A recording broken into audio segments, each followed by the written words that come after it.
40% 이상이 포함이 되어 있기 때문에 오히려 고기를 많이 먹을수록 살이 더 찌는 경향이 있습니다. 하지만 거의 다른 것들은 먹지 않고 방금 말씀하신 황제 다이어트처럼 고기만 드시는 경우에는 이러한 단백질의 이제 극한의 효과 때문에 일시적으로 살이 빠지는, 좀 더 빨리 빠지고 요요 현상도 줄이고 이런 현상들을 발견하게 됩니다. 토시 하나 때문에 우리가 헷갈렸구만. 고기를과 고기만 하고. 저렇게 이런 식으로 해서 살을 빼기 위해서 고기만 많이 먹는다 그러면 사실은 건강한 몸을 유지할 수가 없는 거죠. 황제 다이어트를 하시는 분들은 다른 채소나 야채들도 거의 복용을 하지 않게 됩니다. 이런 경우에는 보통 2주 이상 따라오는 경우가 거의 없고요. 두 번째로 한 1주 정도 지나면 입에서 케톤 향이라 그래서 아주 좋지 않은 냄새들이 나게 됩니다. 그래서 입에 궤양도 많이 생기게 되고 절대로 건강한 식사 패턴이라고 보기는 힘듭니다. 이 건강한 지갑을 유지하는데도 좀 힘들 것 같아요. 예? 건강한 지갑, 건강한 경제 활동을 하는데도 좀 힘들 것 같아요. 돈이 많이 든다. 그럼요. 두 분만 알아들으시네요. 아나운서. 아, 이건 아나운서실에서 자주 쓰시는 그런 말들이었나 보죠? 세 번째 그 속설입니다. 간이 안 좋은 사람은 단백질을 많이 먹어야 한다.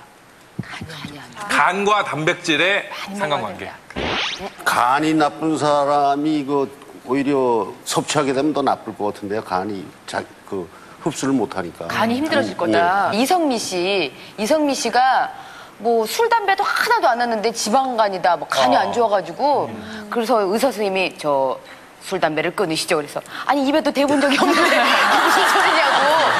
그다음부터 저기 간에 좋으라고 고기를 되게 많이 드시더라고요. 그래서 저는 단백질을 많이 먹어야 된다고 생각을 해요. 그 단백질 구성 중에 아스파라긴인가? 그게 간 해독 작용을 하는 건데요. 그게 아미노산에 들어있을걸요, 아마? 아마요? 자, 정답은? 예, 맞춰야 돼.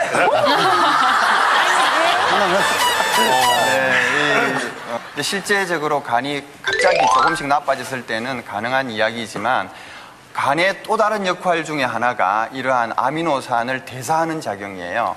그런데 아미노산이 대사되는 과정에서는 질소라든지 암모니아 같은 독성 물질들이 발생하게 되는데 간 기능이 많이 떨어진 간경화나 이런 경우에는 이런 독성 물질들을 해독하는 능력도 떨어져 있기 때문에 혼수가 온다든지 이런 부작용들을 겪게 됩니다. 그래서 간 기능이 너무 많이 떨어졌을 때는 오히려 단백질 또는 아미노산의 섭취를 제한을 해야 됩니다. 그래서 자신의 간의 상태에 따라서 적정한 단백질 또는 아미노산 권장 섭취량이 있기 때문에 꼭 상의하셔서 드셔야지 무조건 많이 먹으면 그런 부작용을 겪게 될 수 있기 때문에 주의하는 게 좋겠습니다. 성면이 고기 먹지 마 죽는데.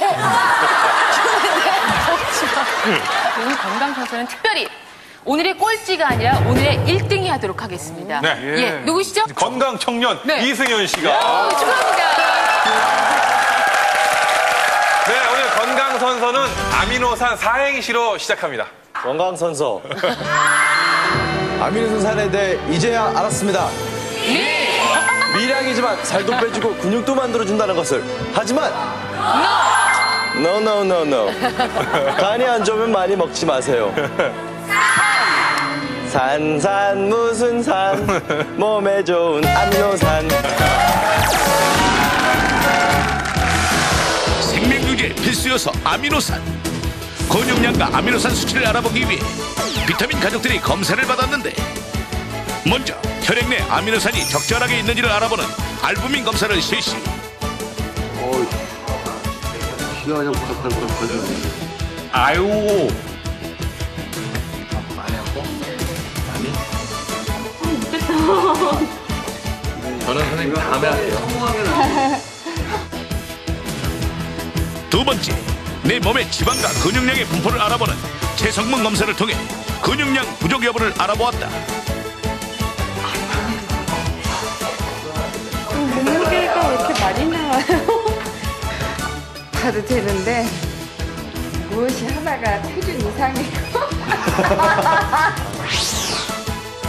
마지막 세 번째, 가장 근육량이 많은 허벅지의 단층 촬영을 통해 최종적인 근육량을 측정하였는데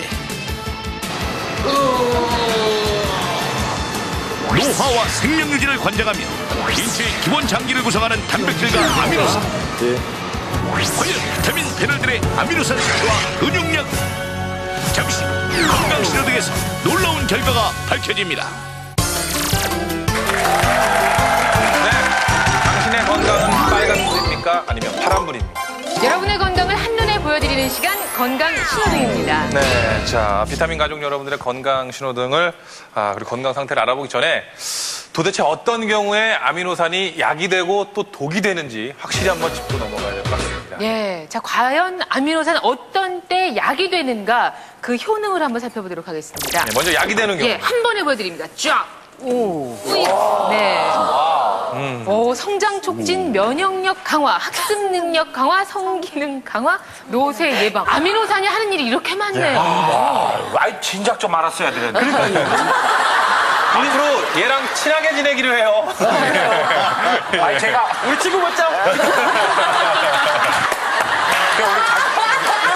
인간이 태어나서 자라면서 노쇠할 때까지 꼭 필요한 게 아미노산. 아미노산이 성장, 면역력을 이제 담당시키는 이런 부분들을 구성하는 기본 물질이 되겠습니다. 그리고 학습 능력을 담당하는 우리 신경 전달 물질이라든지 아니면 성기능에는 이제 호르몬이 관여를 하는데 이런 호르몬들의 구성 성분들이 바로 이제 아미노산이 되겠습니다. 그리고 노쇠에도 가장 중요한 것들이 근육이거든요. 그래서 이런 기본 구성 요소들이 아미노산이기 때문에 이런 것들이 부족하게 되면 이런 기능들이 있을 수가 없게 되겠죠. 자, 그러면 이번에는 아미노산이 넘칠 경우, 과다할 경우 어떤 부작용이 있는지, 네, 독이 되는 경우. 독이 되는지 한번 보도록 하겠습니다. 너무 넘치면. 오히려 골다공증, 네. 그리고 신장의 결석, 그리고 통풍, 그리고 케톤 산혈증까지. 너무 과다하게 아미노산 또는 단백질을 섭취하게 되면은 우리 콩팥을 통해서 칼슘 배출량을 늘리게 됩니다. 우리 몸이. 그러면서 뼈에 있던 칼슘이 빠져나가서 골다공증이 생기고요. 그 빠져나가던 칼슘들이 뭉쳐서 또 콩팥에 돌을 만들게 되죠. 그리고 단백질이 분해되는 과정에서 요산이라는 것이 발생을 하게 되는데 이것들이 너무 많게 되면은 콩팥이나 관절을 망치는 이런 통풍이 발생되게 됩니다. 그리고 너무 과다하게 거의 뭐 황제 다이어트와 같이 아미노산만 섭취를 할 경우에는 특히 기력이 좋지 않은 사람은 이런 케톤 산혈증으로 인해서 혼수 상태에 빠지는 이제 극한의 부작용을 겪을 수도 있습니다. 모자라도 이런 게 문제가 생기고 넘치면 또 이렇게 된다고 하니까 오늘 과연 저 신호등 앞에 서신 분들 가운데 누가 청신호가 켜질지 오늘은 더 좀 어려운 숙제일 것 같습니다. 저희 둘은 이 성성 브라더스는 독이 되더라도 지금은 좀 먹어야 될 상황인가. 신혼이기 때문에 먹어야 될 상황이지 지금 뭐 독은 눈에 들어오질 않아요. 지금까지 그 건강신호등 전적을 좀 정리를 좀 해보면요. 김성수 적신호 2회. 이겁니다. 현재까지 레드카드가 2장이 지금. 뭐 이관왕이라 해가지고 사실 나라에서 연금 주는 것도 아니더라고요. 집에 있는 등들을 다 파란불로 바꿔놨어요. 등 노이로제에 걸렸군요. 또 한 분 또 이관왕이 계신데 그분이 어디 계실까요? 바로 건너편에. 이매진